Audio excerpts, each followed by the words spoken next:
trained, haven't they, that anything could go wrong, you know? So let's forget even more, but like they're, you know, they're being trained for wherever they are in the world for anything to go wrong. So they can catch something if they're trained properly and they do pay attention to something before it even happens. Before they're ready, they're just ready.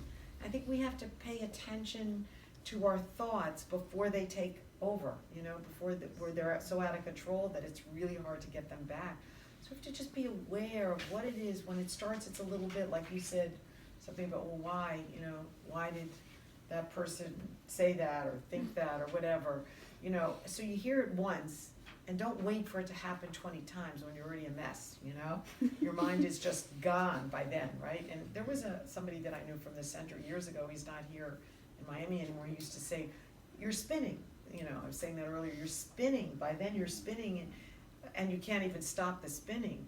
So if it starts slowly, you know, you can catch it. I think for me the word is like full stop.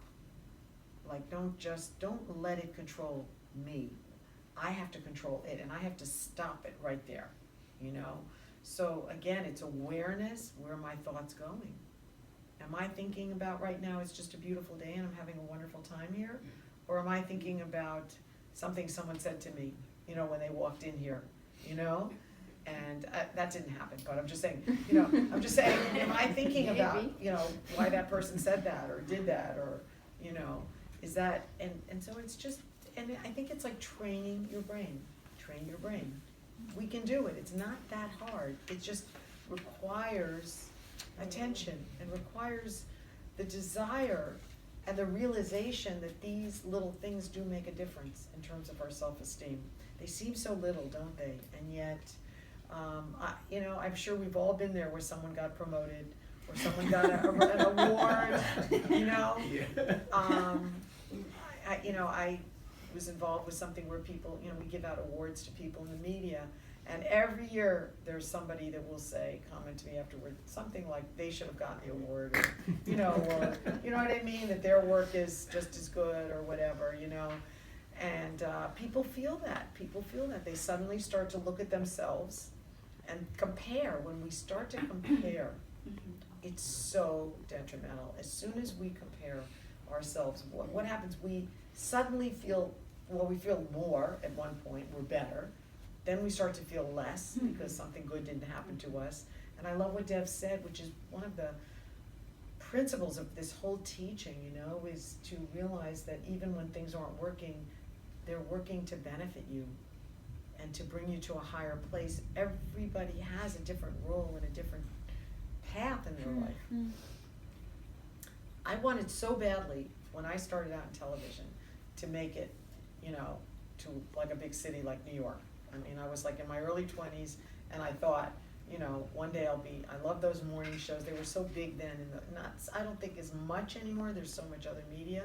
And my aim was really to make it to New York and to be in CNN, you know. Yeah, right. You know. Well, I was thinking more like NBC or Good Morning America or something, you know, because I was a host of shows in Miami, and I wanted that so badly. And I remember I got a possible interview with somebody in New York, and I was like so desperate to get that.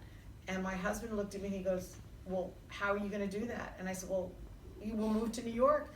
And he looked at me and he went, well, I'm not going to New York. I'm just starting my practice and my work. So what are you going to do now? I'm not moving to New York so you can get a possible job in New York, you know? And I was so angry. And I thought, okay, well then I'll just go on during the week and I'll come back. I mean, that was, you know, I didn't have a child then. And my mind was so much about me. It was all about me and my career and my work, you know? And I never really pursued it. It didn't really happen. And within a few years, I ended up here at this center. Within a few years after that. And what I realized was that I was never meant, my drama was not to go to New York. That was not my journey. That my life was really, when I ended up here, and this changed my life. I'm not saying it. Yeah, New York is cold. Yeah. And subways. Miami and, is fun, sunny. It's fun. You're right, and I don't like cold, so what was I even thinking, you know? I can't stand the cold. Yeah. So Barry was right. That's right, he was right, but it was, there was, you know, a lot of tension in those days, you know? And what I realized was that was my beginnings later when I ended up here at the center, was the realization of my journey was never ever meant to go to New York. And that I was, again, meant to stay here, and this was where my life would be, and I feel like I've been so lucky to be here because my spiritual life and my work life and my family life are all sort of connected in all kinds of ways, and, you know, I'm not saying it couldn't have happened in New York, but I don't think it would have, you know, I just don't think it was gonna happen in New York. It wasn't meant to, or would have, it would have, and so we in Raja Yoga practice this feeling that the drama of our lives is perfect. So not to be wanting things that aren't happening and struggling over things, and because that again decreases our self-esteem, you know? If we're not feeling good about ourselves and we're getting angry, or desires for things that aren't happening are very, very, they take away how we feel about ourselves. We don't feel good about ourselves, and so we wanted to get into the memories, right? Memory lane. Right, can anyone No, sing it's time memories? for